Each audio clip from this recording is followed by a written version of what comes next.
আজই ডাউনলোড করুন আর এনজয় করুন আপনার পছন্দের শো।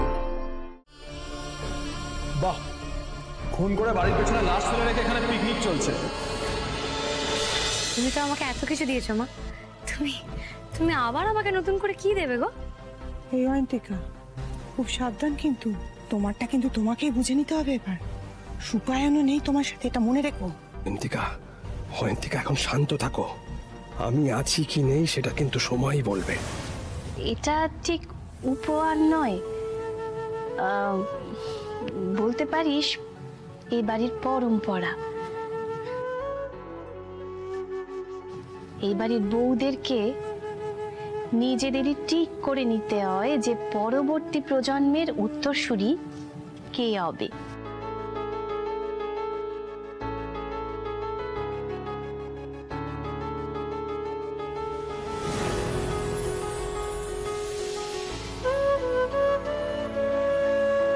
আমাদের পূর্বপুরুষদের আশীর্বাদ আগামীতে যারা আসবে তাদের সহায় সম্বল, এই সংসারের সুখ সমৃদ্ধি ভালো থাকার চাবিকাঠি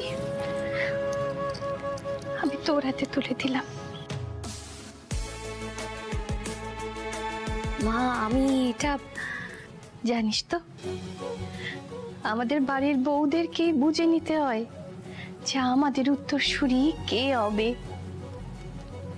আমি বুঝে নিয়েছি। মা, এই দায়িত্বটা বাড়ির বড় বউয়ের পাওয়া উচিত, মানে নিয়ম অনুযায়ী।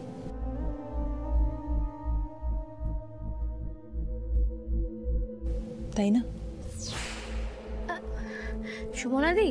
আমি আমি দায়িত্ব নিতে চাই না, মানে আমি তোমাকে টপকে কোনো কাজ করতে চাই না গো। ও মা,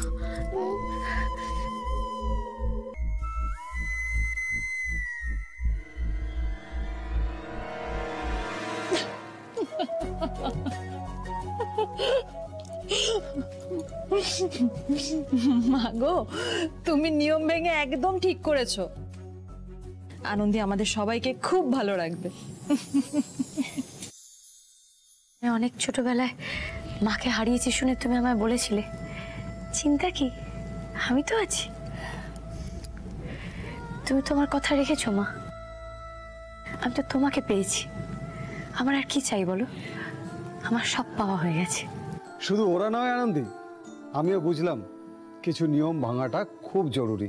সে কি দাদা, লাহিড়ী বাড়ির নিয়ম কানুন আজ পর্যন্ত আপনি রক্ষা করে গেছেন, আর আজকে আপনিই বদলে গেলেন। আমি অনেক বুঝেই বলছি চৈতি, আমার অভিজ্ঞতা থেকে বলছি, কোনো কিছু বদলায় না। মানুষ তার কর্মে তার ভালোবাসা দিয়ে সবকিছু বদলায়। আর আনন্দী নিষ্ঠার সহিত সেই কাজটা করেছে।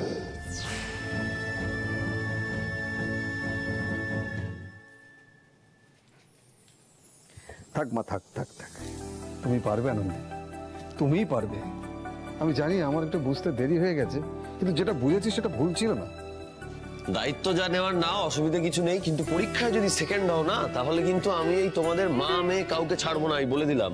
এই এই, তুই মায়ের মুখের উপর তর পাচ্ছিস? না তো এদিকে আয়। লাগছে, লাগছে কি? তুই এদিকে আয়। আরে কানটা ছাড়ো। বাজে কথা বলে দিচ্ছি, বস, চুপ করে বস। আনন্দী, আয় মা, বস এখানে, বস। হ্যাঁ, খাওয়া দাওয়া নিয়ে কাদি কথা বলে যাচ্ছে ও, দেখি।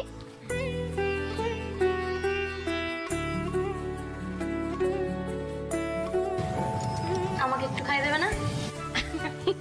দেবো না কেন, দেখি, আয় দেখি। জানিস তো, আমি না তোর পছন্দের মুড়ি ঘন্ট বানিয়েছি। এটা দেখ তো কেমন হয়েছে, এটা তোর জন্যই বানিয়েছি। আয় দেখি, কেমন হয়েছে? দারুণ। কি সুন্দর হিসেব। লাহিড়ী বাড়ি মানে বড় ছেলে, বড় বউ আর তার পরিবার, আর তার আরেক ছেলে, তার তো কোনো দিকেই ভ্রুক্ষেপ নেই। সে তো তালে তাল দিতে পারলেই ধন্য হয়ে যায়। তাই ভাবছিলাম যে এতক্ষণ একজন চুপ করে কি করে রয়েছে। হ্যাঁ রে ছোট, তোর এখন ঠিক কি নিয়ে সমস্যা হচ্ছে সেটা আমাকে একটু বলবি? তুমি তো চাবিটা আমাকেও দিতে পারতে দিদি। আমি কি যোগ্য নই? হ্যাঁ ছোট বৌমা, তুমি কি লজ্জা, ঘৃণা, ভয় সব কি বিসর্জন দিয়েছো? আপনি আবার পুরনো কথা বলে আমাকে অপমান করতে লাগবেন, তাই তো মা? চোরের মনে চুরি। যাক, তবু তোমার মনে পড়েছে। সেই যে একবার দায়িত্ব নিয়ে তোমাকে চাবিটা দেওয়া হয়েছিল, তুমি কি করেছিলে? সেই চাবি নিজের আঁচলের খুঁটে বেঁধে তোমার বাপের বাড়িতে কাস্তে দিয়ে দিলে। হ্যাঁ বাবা গো বাবা, অনেক হ্যাপা করে সেই চাবি আমি ফেরত পেয়েছি। এরপরেও তুমি আশা করো তোমাকে সবাই বিশ্বাস করে চাবি দেবে? সেই আমি তো খারাপ, আমি খারাপ, আমার সব খারাপ, আমার ছেলে খারাপ, আর শুধু আপনাদের ছেলে ভালো।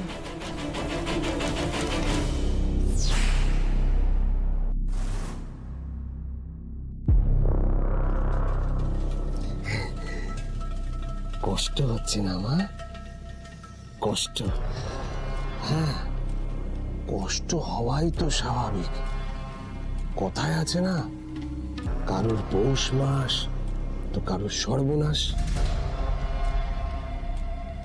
আপনি তো দাদার বিয়েতে দাঁড়িয়ে থেকে একা হাতে সবকিছু করলেন, আপনার তো উৎসাহ কম ছিল না। হঠাৎ এখন আবার আমাকে এসব বলতে এসছেন কেন? দায়িত্ব, বুঝলে মা, আমি আমার দায়িত্ব পালন করেছি। গুরুজন হিসাবে, শুভাকাঙ্ক্ষী হিসাবে, ভবিষ্যতে যদি তোমারও কোনোদিনও আমাকে প্রয়োজন হয়, আমি আমার দায়িত্ব পালন করব। কি ব্যাপার বলুন তো, সেই দিন থেকে দেখছি আপনি আমার ভালো করার জন্য একেবারে উঠে পড়ে লেগেছেন। না, আমি তো চোখের সামনে দেখতে পাচ্ছি তুমি ভালো নেই মা। তুমি একের পর এক ভুল করে যাচ্ছ। না, তুমি যদি তোমার ভালোবাসার মানুষকে আরেকটা সুযোগ দাও না মা, তাহলে আমি চেষ্টা করে দেখতে পারি তোমাদের মধ্যে আবার মিল ঘটানোর, বুঝলে? আর একবারও যদি আপনি এই কথাটা বলেছেন না, তাহলে কিন্তু না না না, আমি বুঝতে পেরেছি।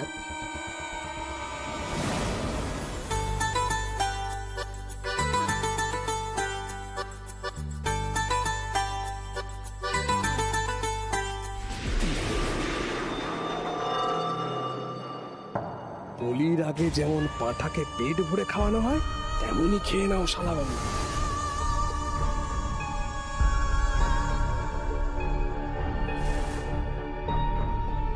সময় হয়ে গেছে, খেলা শুরু।